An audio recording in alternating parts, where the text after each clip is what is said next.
So how have you managed to maintain really awesome engagement and growth while testing out all these different formats of posts and also having a full-time job that you needed to manage?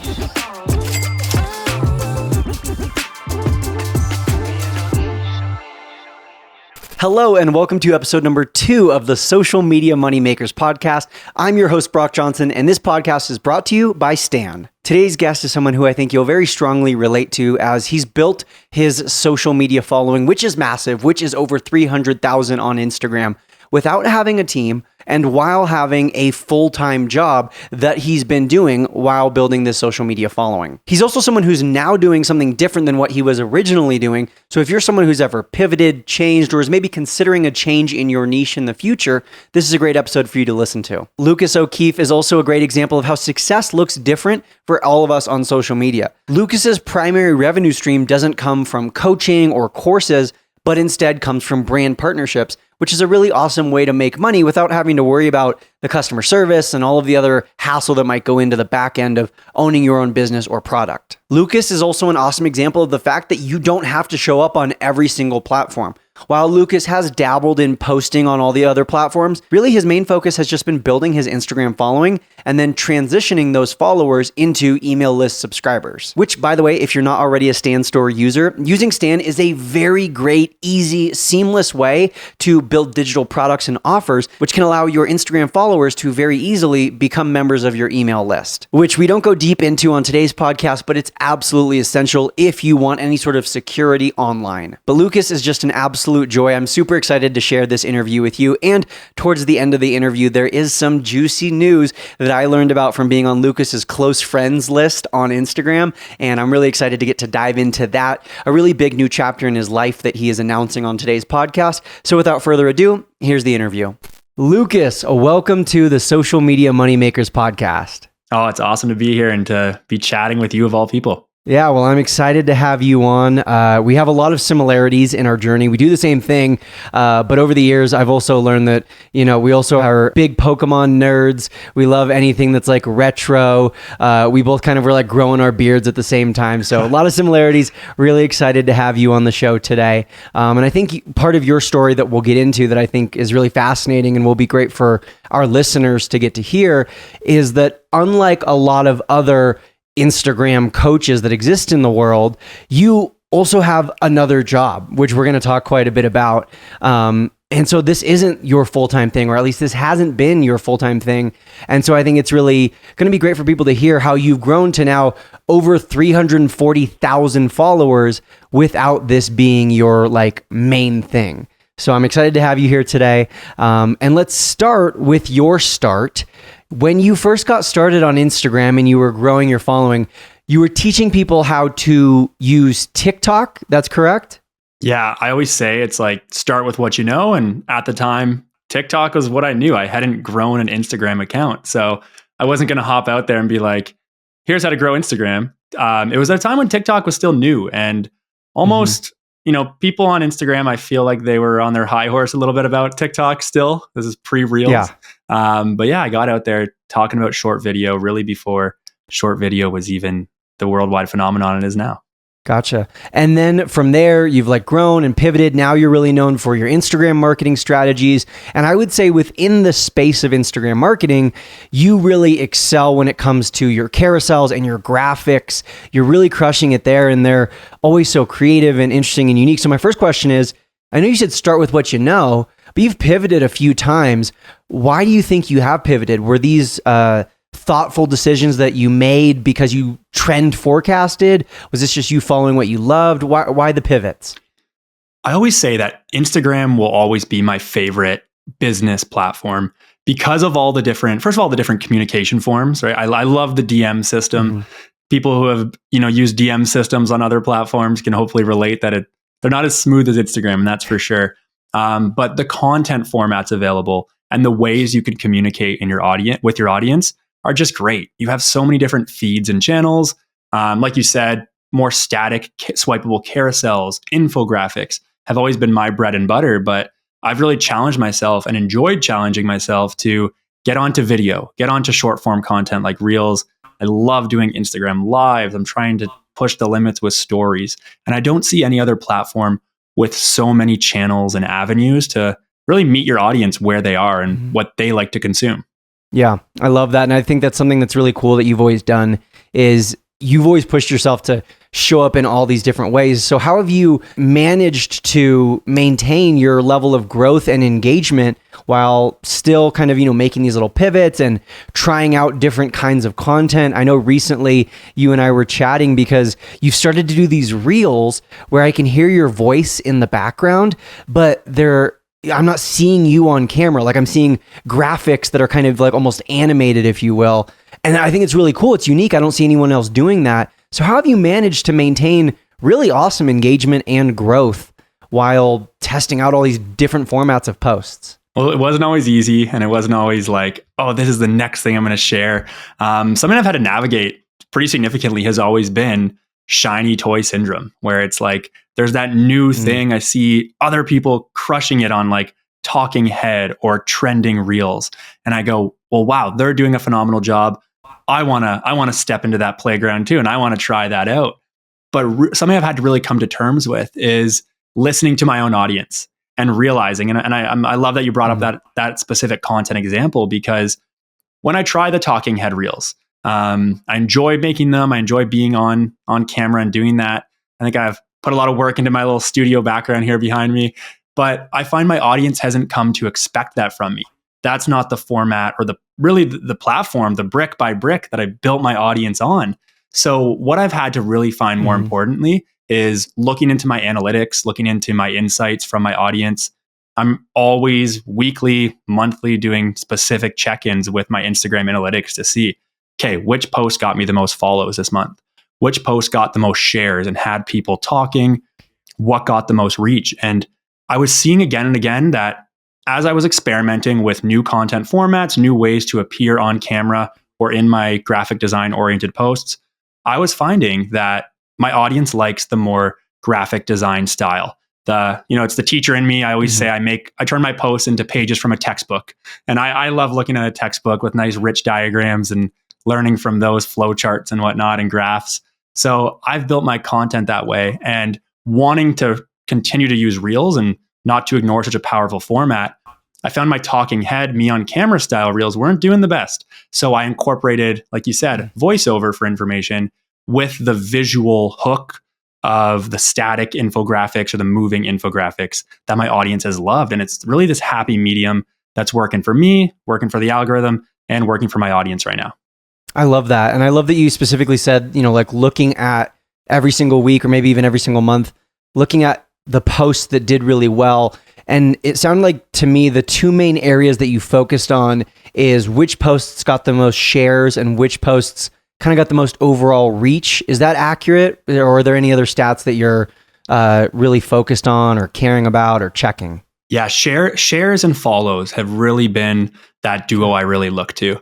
I always say shares are the way, in a world where everyone's like trying to understand the algorithm, or some people complaining about, the algorithm's not showing my content. My favorite thing to say about shares is you're cutting the algorithm out of the picture if you are creating shareable content, because you're not relying on, the programming in the app or the social media platform. You're not relying on that to get your content seen. Your audience is doing it for you. And what's more powerful than someone sharing something on their stories, someone DMing a reel that they really like? I've been seeing all those jokes lately where it's like everyone has that one friend where your whole conversation, you're not talking in the DMs, it's just 50,000 reels just scrolling down, and that's your conversation. That's powerful. And I think when someone is sharing content and sending it to a friend, blasting it out to their audience on stories, that is going to get you the reach you really want without relying on the algorithm. And follows, I say, it's obviously great to have people liking your content. It's great to have people saving and commenting. But if someone's hitting that follow button, that's the gold right there. Someone liked your post enough, a complete stranger liked your post enough to follow you and subscribe for more from you. And that's what I think is power. So if someone is doing that, I feel like it's more important than likes, saves, and comments all combined. Yeah, that totally makes sense. So early on, when you were first getting started, when you were still talking about TikTok, how did you keep going? Like, how did you maintain this consistency and kind of push through in those early days? I think at the root of all of it, something I've just loved is the experimentation of it. And I see you doing this too, right? I love how we're out here experimenting. We're trying unique posts. We're going with the flow of the changes that are happening to the platforms we use today. We're looking at the trends and we're trying to make our educated predictions on what we see coming. And that's just something I love doing. It's my passion. And social media and content creation, I think we're in a time where we're so fortunate that with social media platforms, with the rise of content creators, people can really just take that passion, talk about it a lot, build an audience, and build a business out of it. So I just love what I'm doing, going with the flow, not being afraid to experiment and share that back to my audience. So it sounds to me then like part of what allowed you early on to keep going was that you weren't focused on the numbers per se. You were more focused on, hey, I just love the creativity. I love being able to share and talk about these things. And it doesn't necessarily matter how many likes or followers I'm getting. Is that accurate? That's exactly it. And from time to time, I'll even, the numbers get to all of us, right? I think at any point in someone's growth, the numbers are going to get to them. So it's nice to have projects. Like I'll often take on projects from separate accounts or different accounts, which I know you do yourself. It's just nice to have a different project where you're focusing on different numbers, where you can let go from the numbers a little bit more. So yeah, that's a huge part of my creative process and keeping me motivated to keep my main account going and creating content over there. Love it. So you mentioned earlier, and I know I briefly mentioned this, that you are a teacher. And during this whole growth period, you have had a full-time job and a full-time job that doesn't just end the second you clock out. I would imagine there's lots of times where you're, grading things at home and working and preparing class plans and whatnot. So how did you maintain your consistency and sanity while growing an Instagram and also having a full-time job that you needed to manage? Oh, also, and part of your teaching was during the pandemic where you're teaching from home, you're teaching on a computer, like it's kind of a weird thing. So how have you been able to maintain juggling all these balls? Well, I appreciate you saying that because teaching really is a take-home job through and through, right? It's one, you got to be there and you're on so mentally all the time. So coming home and finding the room to work on my business and hopefully make it as much a priority as my teaching has been quite challenging. I find it really does come down to my workflow. So the more I can batch create content when it's on the weekend and my voice hasn't gone raspy from teaching the same math lesson 3 times in the same day or having to yell at kids for throwing snow at each other at recess, whatever. I try to really just strike while the iron's hot. So my weekend batch recording has been huge. Something that I've really just gotten into my workflow that I'm quite proud of and enjoying is not just like making myself accountable to do all the content in one day. Instead, I'll set aside time for scripting, right? So one day I'll say, I need 5 posts, I need reels, or I need copy for a carousel, or what's going to go on screen for my infographic. And I'll just write all the text. I'll open up a plain, non-distracting Google Doc and just free write, get all that done. Okay, that's great for today. I'm good. My voice can rest. And then when I have the day to, record all my reels, I will sit down. I know we talked about this, get a few shirts, get a few outfits to swap out. I think you're the batch recording king. So you know all about this. And I will just do all my camera day, get all that done, pause next time. And then I'll go and edit another day. And being able to do that has really allowed me to work my full-time job as a teacher, come home and, put 2 hours aside to this process, 1 hour to scripting, and still feel like I have an evening to myself or have a break. Because I think that is really where burnout gets in if you don't set aside time in your process to give yourself a break and have work-life balance. Being an entrepreneur, I've found establishing work-life balance to be one of the most difficult things to really just put in that schedule for yourself. So that's a must. I really have to stress. Yeah, I absolutely agree. Another thing that I know has helped me is I have a team now. So I have someone who designs my carousels and edits my reels for me. Do you currently have a team or anyone helping you out with Instagram? No, so currently I'm all my own. I don't know if it's probably a control thing. I've tried having people on and maybe haven't done enough, tried it enough. But currently it is just me behind the camera, behind the computer, behind the content. Yeah, well, I think that's still good to hear, because I think there's a lot of people who, for whatever reason, they're not in a position where they can hire a team or they feel able to make that like investment right now. And so it's pretty cool to hear someone who has worked a full-time job and grown to over 300,000 followers with a very consistent posting schedule, and you don't have like a robust media team doing all this work for you. But I do really like that approach of like kind of setting aside different times where you can be in these different headspaces. Yeah. Because I think the headspace where you're recording and, you know, you're on camera and the charismatic, energetic, enthusiastic version of us isn't always the same person who's like script writing and coming up with the copy for a carousel. And that's a different person than the person who's actually designing the carousel. And that's a different headspace than the person who's like editing the actual video or the carousel together. And so I like that approach and kind of like breaking down this process into much smaller chunks. So my next question is, you know, how do you balance the creative side of content creation?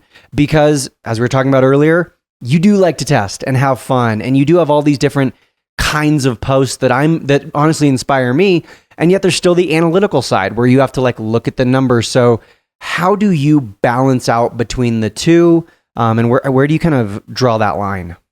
I try to give myself a balance, like you said, of doubling down on what's working, right? If you mentioned that, like that voiceover reel, that style I've been doing where it's like animations on screen and my voice in the back, that's been doing so well with my audience, but I don't always love the process behind making it. I haven't made it a nice, neat process yet, right? I'm trying to get there.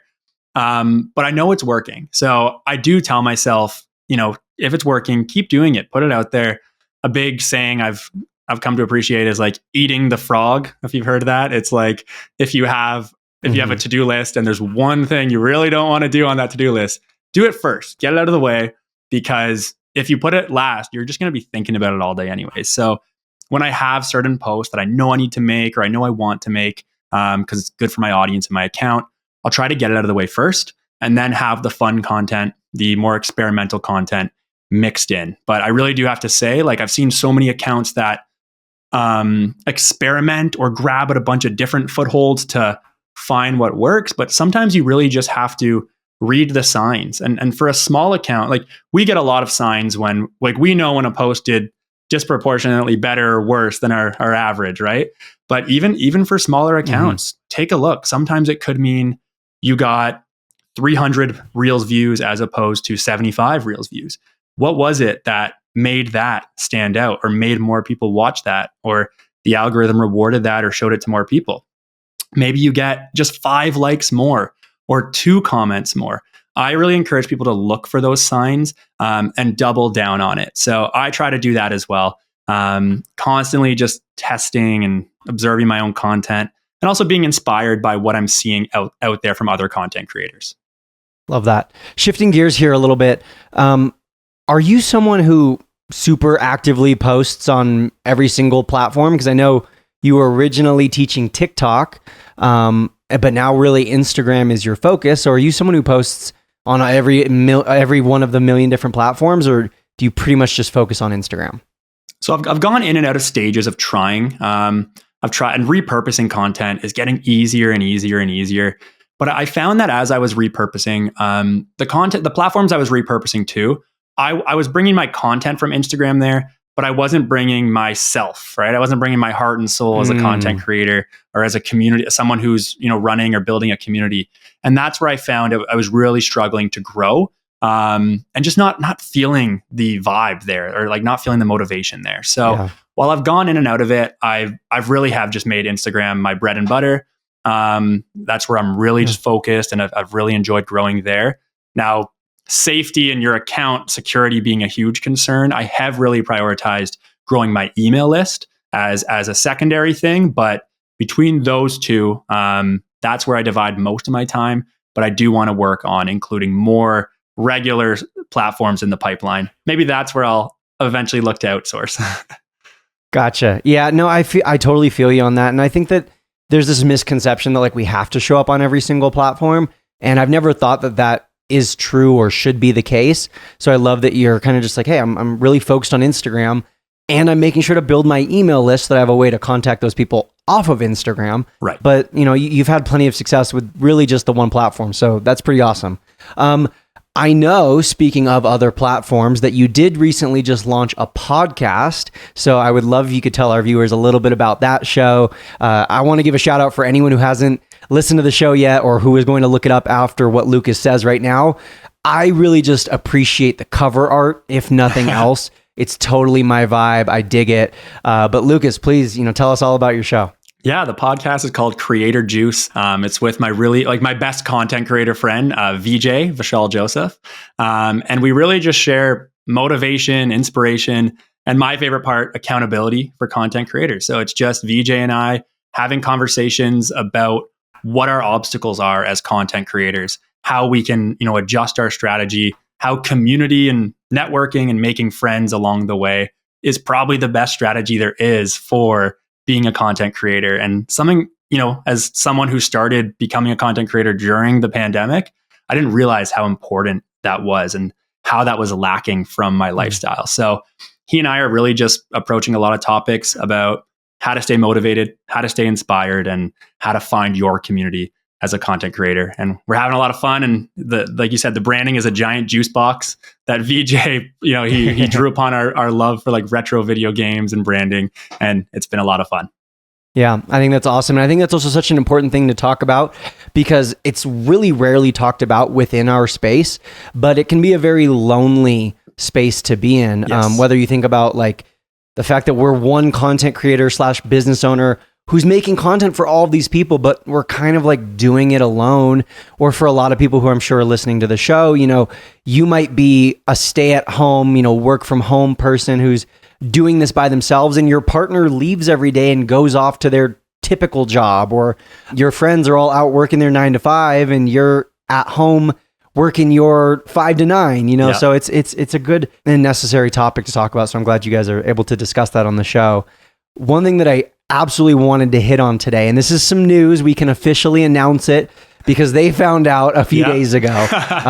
But I know you have some life updates, which I felt very honored because you added me to your close friends. By the way, for anyone who's listening, everyone uses close friends. So Yes. Imagine any celebrity, no matter how many followers the person has, we all use close friends because we all have like our inner circle of people who we want to know the juice.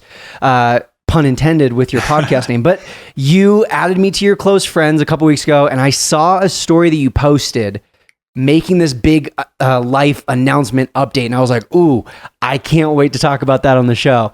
So Lucas, can you please spill the beans with my audience and tell them what I'm talking about? I absolutely can. You could probably see the big smile on my face as of 2 weeks ago. Something that's just a decision that's weighed heavily on me a very long time in my content creator journey. I turned in my official resignation from my public school board that I've been working for 8 years. So I've been a teacher for 8 years. Like we said, balancing, wearing all these hats, this juggling act between the two. But I'm fully excited and confident to take on my content creation journey full time. So as of January 26th, I will be a full-time content creator, and couldn't be more excited about it. I love that. Let's go. Congratulations on that. So at the end of the month, basically end of January, you're done. I know at this point that we're talking, you haven't quite told your students yet, so I can't quite gauge what their reaction is going to be. But how are you feeling? Like, I know you're excited to be a full-time content creator. Was this a scary decision to make? It was, and it up till recently, it still was. It still has been. I've said forever that I'm someone who appreciates more so needs the stability of teaching as a government job, as a public school board. I really liked it. Teaching in Canada, where I'm based, is really great. I'm fortunate to say. But as I've been saying that for years, I've also, again, continued on this awesome journey as a content creator. I've met so many amazing people. I've met this network. I've had the chance to work with and still be working with some amazing brands, creating digital products. It's a job that I can wake up, and I'm not a morning person, so this is important for me to say. It's a job where I can truly wake up and be excited to work. I don't need an alarm that I'm going to snooze 5 or 6 times. So I'm really excited to just be on my own schedule and to wake up and work on my passion and sharing and being there for my audience. Mm-hmm. over the years of growth, what was the kind of turning point that finally allowed you to make this decision? Was it like a certain number of followers you reached, or, what led you to finally be like, yeah, this has been on my mind for a while, but now's the time?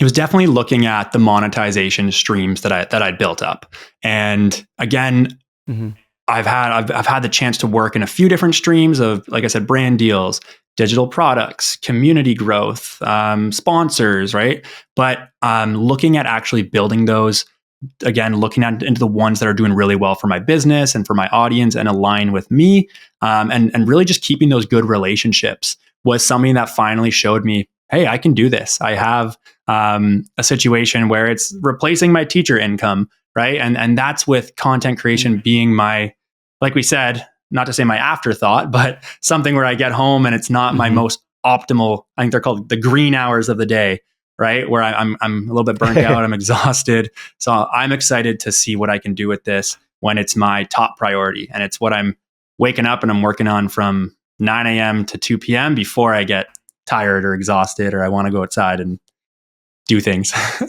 Yeah, I think that's awesome. Tell me more about some of these income streams and the different things you've maybe tried out that haven't worked out so well, the things that you've done that you've had a lot of success with. I'd love to learn just kind of about what different streams of income you've created for yourself as a content creator.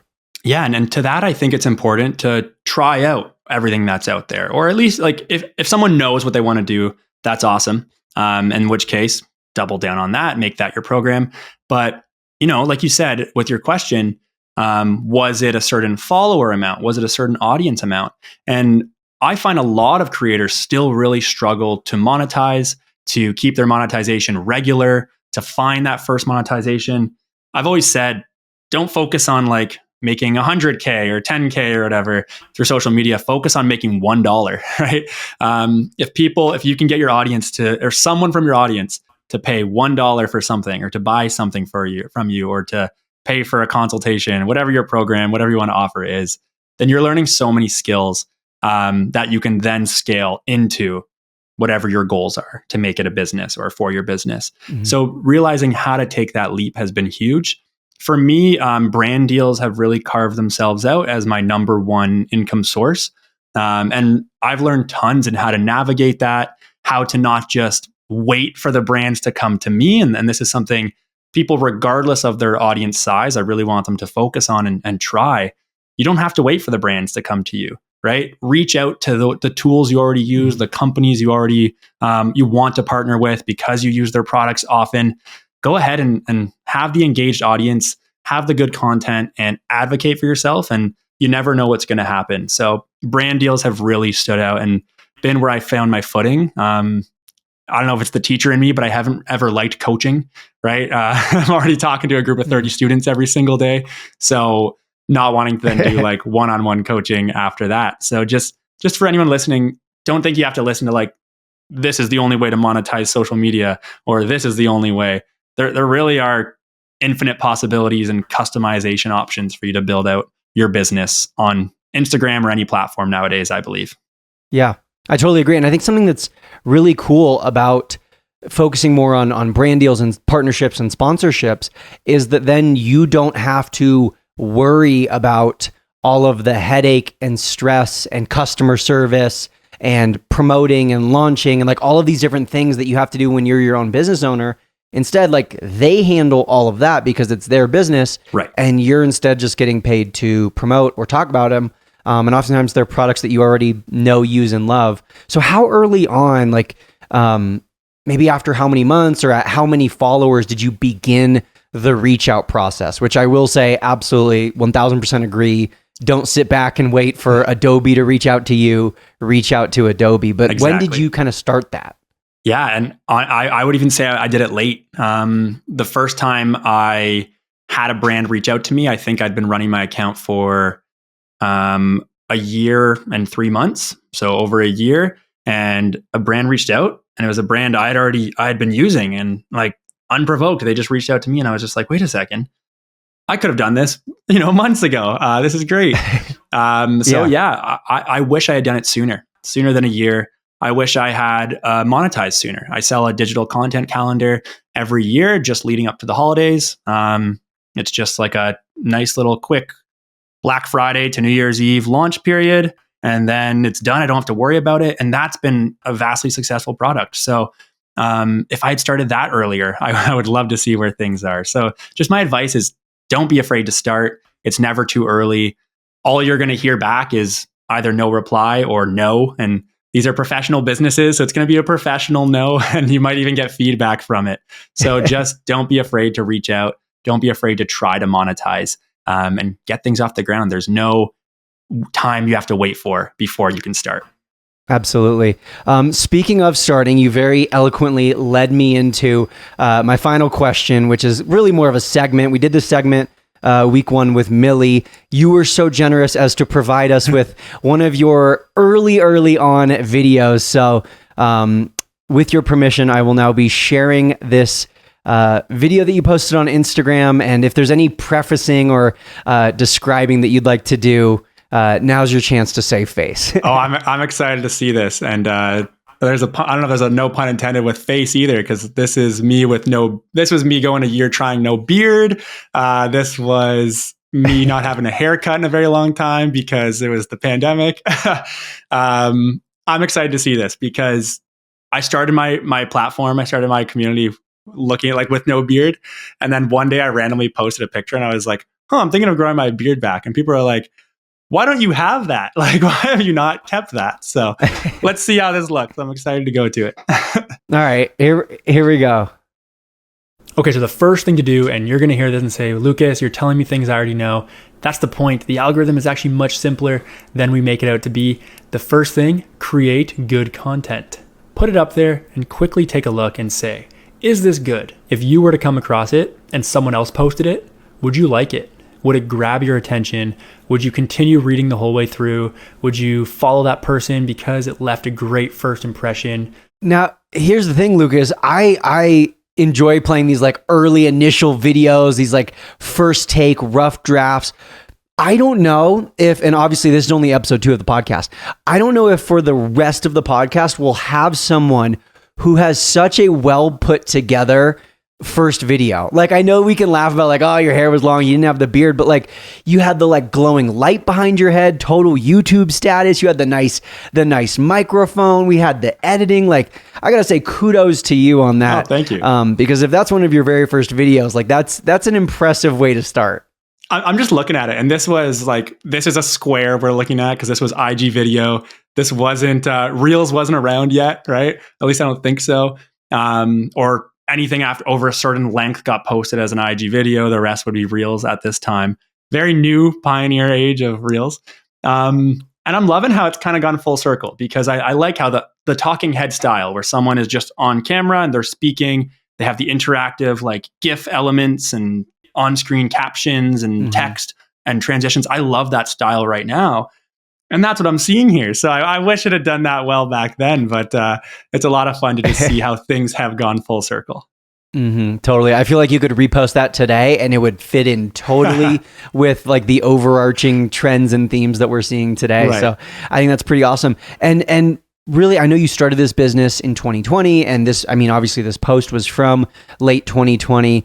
Was there any sort of content creation that you were doing before this? Like, were you a secret Pokemon YouTuber, or, you know, did your ability to be on camera and speak to people, did that come, do you think, from your background in teaching and having to kind of be on your feet and talk to people all day long? Like, where did this come from? Yeah, my first ever project, probably about 2 years before this, was I really wanted to get onto YouTube. That was still this niche or this industry I'm about to talk about is still my only time I've ever really gone into YouTube. But I would make mental health oriented classroom lesson videos. So it was called 3-part life because a big part of teaching is the 3-part lesson. You start with a hook or the mind's on, then you do the action part of it, and then you do the consolidation. I should say the account is down. I took it down years ago, and I wish I hadn't because it was really getting a lot of traction with, especially during the pandemic and a lot of online teaching. This was still very early when I, I didn't know about if I should be embarrassed about being online and putting myself out there. And I didn't want to get people getting confused that I had these two different, I was doing, lessons for the classroom here, social media, or at the time, TikTok tips over here. What are they going to think? What are they going to merge about my two identities? So I got rid of one, and I really regret doing that. And I'd wish I'd kept doing it and seen it grow. And that's my big thing for everybody listening is never feel embarrassed about your content, right? Never worry about what your family or friends or the people in your personal life are going to think about it. I just had the great experience of, at our last staff meeting, like we said, to my 75 coworkers, my fellow teachers, we announced that I'm not retiring, but I'm resigning from the profession. And just to see how excited they were for me, when at a time to start, I probably would have hid this account. Like when my Instagram was new, I was probably hiding it from people. Or when someone I knew in my personal life was following me, I got like a little embarrassed. Or I would warn them, oh, I post a lot, just a heads up. You don't have to follow me. I'm on the feed all the time. Embrace it. Embrace it is what I will say. And that's my main takeaway that I wish I had known from the start. I love that. Well, I hope that's the listener's main takeaway from this episode. Lucas, thank you so much for being here today. I really appreciate you. We'll link up your Instagram and your new podcast down in the show notes below. But thank you for being here, and congratulations on starting this new chapter in your life. I'm so excited for you. Thank you. And I'm honored to have great friends and great content creators just like you along the journey. Thanks a lot. Thank you again for listening today. I hope you learned something new. I hope you feel inspired and motivated. There were so many great nuggets to take away from Lucas's story. And again, Social Media Moneymakers is a brand new show. So I appreciate you listening. I hope you subscribe. I hope if you're enjoying the podcast, you can leave us a 5-star review and let us know what you're enjoying about the show. Also, if you ever want to shoot me a message on Instagram with future topics or future guests that you would like to see covered on the show, you are always welcome to do so. My Instagram DMs are absolutely a suggestion box where anything goes and you can say whatever you want, speak your mind about this show. But really, I just wanted to say thank you so much for listening and or watching, which, by the way, in case you were unaware, we do have a YouTube version of this podcast as well. I hope you have a great rest of your day. Thanks for being here.